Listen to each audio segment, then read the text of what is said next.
Yeah, no, he's 100% fit. He had a bit of a niggle, but he seems to have got over that, and yeah, he's 100% fit and available for selection tomorrow.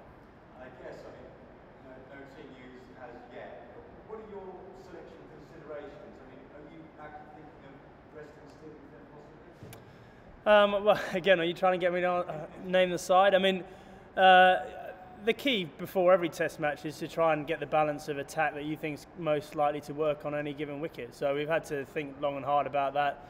As you said, I mean, Finney's done some really good things on this tour, taken quite a few wickets. He was probably a bit expensive at Perth, if we're honest. But he's young and he's learning, and I think he's going to keep getting better. So, we're going to have to think about, what that best balance is before tomorrow, and we'll be naming the side at the toss. How do you describe the confidence morale after what happened in Perth? Longest night, obviously, proven compared to this game. How do you describe the confidence? Very good. Yeah, I mean, we had a few days off, which was much needed. It's been quite a long tour.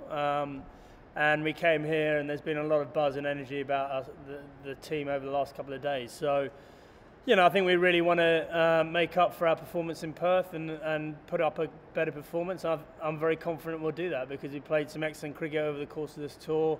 A lot of our batsmen are in good nick, and our bowlers have done a good job as well. So, we're excited about the occasion as well, if I'm honest. It's going to be a pretty big occasion. There's talk of nearly 100,000 people being there. So, it's one of the highlights of your career, being able to play at the MCG in a Boxing Day test, and we're determined to make the most of that. Obviously, you played here last night, massive crowd there, it was a world record, but Ricky Ponting, you just said obviously Oaks England might find that a little bit intimidating, given it's quite the other side. Do you think you might find it intimidating? I'm sure he does. I don't think we will, no. I mean, one of the things that's important is that you're ready for it and you're not surprised by it. So that's one of the messages we've been trying to get across over the last couple of days is be prepared for it. It's going to be, quite a big spectacle, and it's out of the ordinary. We don't usually play in front of that number of people, but the key to it is doing the basics well and not being affected by external stuff too much. So that's something we're determined to do, and clearly, the side that comes out and plays best tomorrow morning is going to have a nice little advantage going into the rest of the game.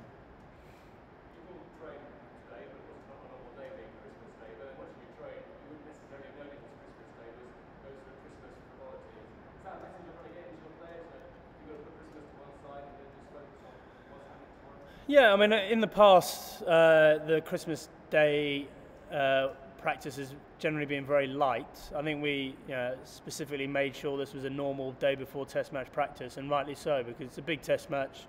Our heads have got to be firmly on the cricket. We have a couple of hours off this afternoon with our families and have a nice lunch, but we don't want to have any regrets thinking, we should have prepared better for this test match. So I think we've ticked that one off the list.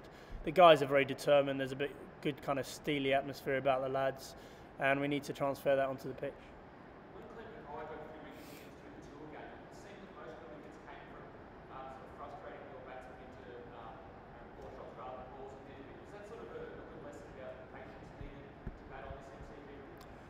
Well, I think you're right. I think a lot of patience is needed. Sometimes it can be pretty tough to score here. I don't think the wicket's going to play exactly how that tour match wicket played, but you've got to be prepared to suck it in a little bit and absorb some pressure for a while, and then hopefully come out the other side as a batting unit. So, the kind of general consensus at the MCG is if you go too hard at it too early, then you're going to be back in the hut. So we need to be able to adapt quickly to the conditions we encounter there. And that wicket, it's hard to know exactly what it's going to do. There's a bit of green grass there, but it's quite tacky.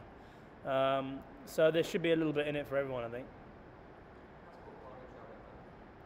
Yeah, he's fine. Obviously, he hasn't scored as many runs as he'd like to on this tour, but he's a fighter, he's an experienced campaigner, and these sort of scraps bring out the best in him. So we're fully supportive of him at this stage, and we think he's going to come out with a couple of decent innings over the coming games.